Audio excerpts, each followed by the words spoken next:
ඕගොල්ලෝ ගාවත් මේ වගේ තනි දොරේ ෆ්‍රිජ් එකක් තියෙනවා නම් ඒ ෆ්‍රිජ් එකේ ඕගොල්ලෝ අයිස් කඩන්න ගිහිල්ලා මේ වගේ සිදුරක් මොනවා හරි වෙලා තියෙනවා නම් මේ වගේ ගෑස් ලීක් වෙන සිදුරක් වෙලා තියෙනවා නම් ඒක රිපෙයාර් කරන ෂොප් එකට දීලා වෙල්ඩින් කරලම හදා ගන්න මිසක් ගම් ගන්න එක එක දේවල් කරන්න ඕගොල්ලෝ ගොඩ වෙදකම් කරන්න යන්න එපා. දැන් මේක මේ කස්ටමර් කෙනෙක්ගෙන් හිල්ලුනාට පස්සේ එයා අර වහල් වලට දාන්න තියෙන නෝලික් පටි කෑල්ලකින් තමයි මේ සිදුර වහන්න උත්සාහ කරලා තියෙන්නේ. එයා නෝලික් පටි කෑල්ලක් ගාලා ඉවරලා සිදුර වැහුවයි කියලා තමයි කියන්නේ.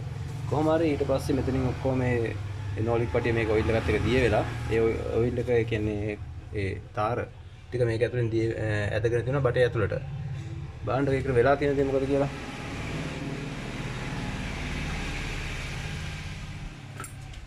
බලන්න බට ඇතුලේ ඉඳන් එන්නේ මේ තාර වගේ තියෙන්නේ. බලන්න කොච්චර ඇවිල්ලා තියෙනවද කියලා මේ සුද්ධ කරනකොට ඇතුලට ගිය දේවා.